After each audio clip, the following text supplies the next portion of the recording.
आता ते आणीवरची 3 गावामध्ये एक गाव आणीवर गेलेलं आहे, बाकी गावांचं काय झालं हे त्या गावकऱ्यांना माहिती आहे. आणि साहजिकच आहे, ज्ञानेश्वरांची आठवण आल्यानंतर एक गोष्ट आवर्जून सांगावीशी वाटते की ज्ञानेश्वर महाराज कोणत्या शतकात होऊन गेले, 12व्या-13व्या. त्यावेळेला ज्ञानेश्वरांनी रेड्याकडनं वेद म्हणून घेतले होते. आता त्यापासून आतापर्यंत आपण या शतकात आल्यानंतर स्वार्थासाठी रेडे कापले जातात. हा कोणत्या महाराष्ट्र कोणत्या दिशेने चाललेला आहे. आणि आपलं स्टेटमेंट मी कालच्या सभागृहातलं काळजीपूर्वक ऐकलं. नाशिकच्या बाबत जी आपण एक भूमिका घेतली त्याच्याबद्दल मी आपल्याला धन्यवाद देतोय. आणि हे धन्यवाद देत असताना काल आपले एक सिने कलावंत आहेत अतुल कुलकर्णी, त्यांचं एक चांगलं वक्तव्य आहे की जे पकडले जातात ते भोंदू, पण जे पकडले जात नाहीत त्या महाराजांचं काय करायचं. मला असं वाटतं आपण सगळे एकत्र मिळून एक भूमिका घ्यायला पाहिजे. आणि सगळ्या राजकारण्यांनी जर ठरवलं तर बुवा शक्तीपेक्षा युवा शक्तीला जास्त आपण ताकद दिली पाहिजे. कारण या देशामध्ये बुवा चमत्कार नाही करू शकत, युवा चमत्कार करू शकतात. आणि युवा शक्तीला जर का आपण नीट पाठिंबा दिला तर या बुवांची दुकानं बंद झाल्याशिवाय राहणार नाही. मला आज आठवतोय तो माझा मुख्यमंत्री पदाचा पहिला, जसा आपला गृहप्रवेश असतो तसा मंत्रालयातला प्रवेश. संपूर्ण मंत्रालय असं बहरून आलं होतं. खिडक्यातनं लोक डोकावत होती, काही पॅराफिटवर उभी होती, काही बाहेर आली होती. सगळ्यांच्या चेहऱ्यावरती एक आनंद होता. तो आनंद बघून मी तो क्षण विसरू शकत नाही, भारावून गेलो होतो. त्याच्यानंतर दिवस पटपट निघून गेले. आणि ज्या दिवशी मी वर्ष सोडून बाहेर पडलो तेव्हा हेलावलेला महाराष्ट्र बघून मी गहिवरून गेलो होतो की हे सगळं प्रेम या महाराष्ट्राने आपल्याला दिलं. हे असं प्रेम फार थोड्या लोकांच्या नशिबामध्ये येतं. आणि मला आठवत आहे की मी मुख्यमंत्रीपद म्हणजे वर्षा सोडला आणि मातोश्रीत आलो. मुख्यमंत्रीपद सोडलेलं नव्हतं, एक 2-4 दिवसानंतर ते सोडलं. आणि त्या काळामध्ये साहजिकच आहे घरी बसून म्हणजे मातोश्रीत बसून मी कारभार करत होतो. अनेक मंत्री सुद्धा घरीच येत होते, घरीच त्याच घरातून त्यांना पदं दिली होती, ते घरी बसूनच दिली होती. पण काही अधिकारी माझ्यासोबत नेहमी यायचे 2-4 दिवस, कारण सरकारी काम थांबू शकत नव्हतो. सगळी कामं झाल्यानंतर एका अधिकाऱ्याने मला विचारलं सहज, कारण जसं नेहमी बोलतो तसं मी बोलत होतो, हसत खेळत त्यांच्याबरोबर चर्चा करत होतो. आणि ते बघितल्यानंतर एका अधिकाऱ्याने मला विचारलं, सर एक विचारू का? म्हटलं विचारा. काय? सर तुम्ही मुख्यमंत्री पदाची शपथ घेताना जसे होतात तसेच आज सुद्धा आहात, हे कसं काय?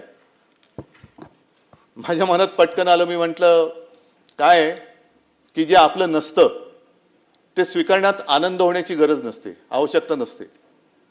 आणि जे आपलं नसतं ते सोडण्यामध्ये दुःख होण्याची तरी काय गरज आहे. त्याच्यामुळे जसं मुख्यमंत्रीपद अचानक आलं तसं मुख्यमंत्रीपद गेलं. मी माझ्या घरी आलो. त्याच्यामुळे माझं घर आणि त्या घरातला आनंद हा सगळ्यात महत्त्वाचा, हा मला वाटतं प्रत्येकासाठी असतो. योगायोग आणखीन एका गोष्टीचा आहे की आज 24 मार्च. 24 मार्च म्हणजे आपल्या 6 वर्षापूर्वी माननीय पंतप्रधानांनी देशभरामध्ये अचानक लॉकडाऊन जाहीर केला होता. त्याचा आजचा 6वा काय स्मृती दिन म्हणा किंवा काही म्हणा. म्हणजे जिथपासून माझं काम खरं सुरू झालं त्या दिवशी मी सभागृहाचा निरोप घेतोय. आणि या सगळा तो जो काय कालखंड होता तो फार विचित्र होता. योगायोग मी म्हटलं तर आणखीन एका गोष्टीचा आहे. कारण माझ्या मंत्रिमंडळाच्या पहिल्या बैठकीत पहिला निर्णय जर का कोणता घेतला गेला असेल तर रायगडाला निधी देण्याचा निर्णय हा माझ्या मंत्रिमंडळातला पहिला निर्णय होता. आणि मंत्रिमंडळातला शेवटचा निर्णय होता तो औरंगाबादचं नामांतर करणं आणि त्याला छत्रपती संभाजीनगर करणं. संभाजीनगर जे शिवसेना प्रमुख म्हणायचे की औरंगाबाद नाही संभाजीनगर आहे, तर ते नामांतर करून माझी कारकीर्द संपली. पण ह्या मधल्या 2.5 वर्षामध्ये जो काही कालखंड होता तो फार भयानक होता. संकटामागून संकट येत होती.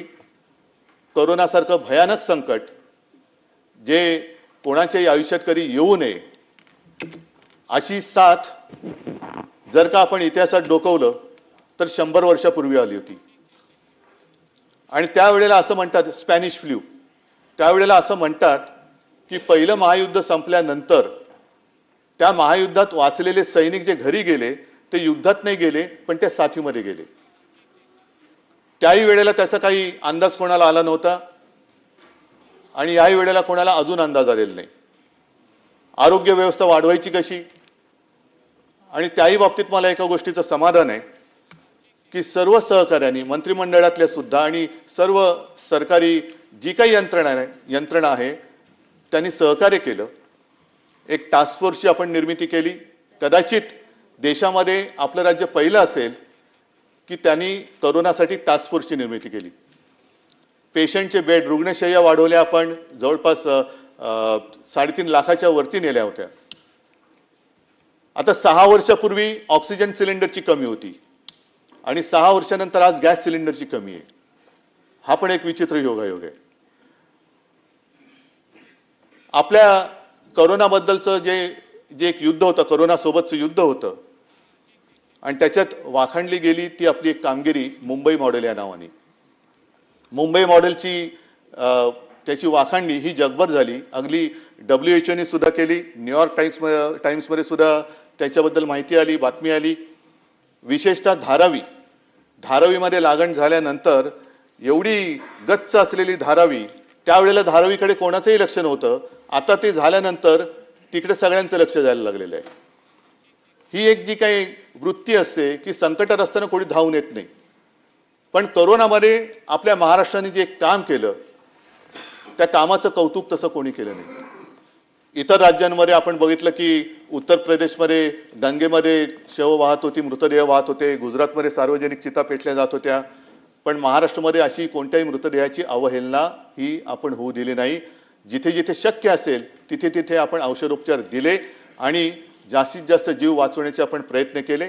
त्याच्यानंतर कुठेही आकडा आपण लपवला नाही. हे सुद्धा मी म्हणेन आपल्या त्या सरकारचं एक वैशिष्ट्य होतं. कोरोनाचा काळ जेवढं त्याच्यामध्ये बोलत जावं तेवढं त्याच्यावरतीच तो विषय जाईल.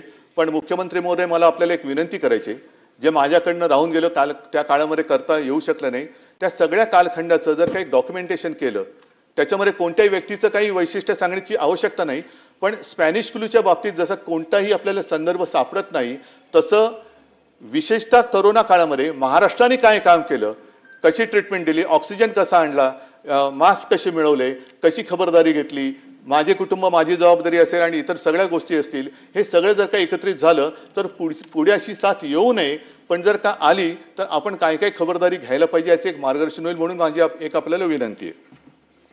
त्याच्यानंतर याला आयुष्यातलं एक समाधान मानावं अशी एक गोष्ट नक्की मी केली, ती म्हणजे कोणीही न मागता, कोणताही अभ्यास न करता आपल्या अन्नदात्याची मी कर्जमुक्ती केली. 2 लाखापर्यंतचं पीक कर्ज हे महाविकास आघाडीच्या सरकारच्या माध्यमातून मी केलं आणि त्याबद्दल मला नक्कीच एक समाधान आहे. कोणतेही त्याला त्रास न देता, अटीतटींचा सामना करायला न लावता 2 वेळा तो त्या केंद्रात गेल्यानंतर त्याच्या खात्यामध्ये पैसे जात गेले आणि तो कर्जमुक्त झाला. दुर्दैवाने नंतर करोनाची साथ आली, त्याच्यामुळे प्रोत्साहनपर राशी जी द्यायची असते ती राहिली. ती आता मला वाटतं आपलं सरकार देते.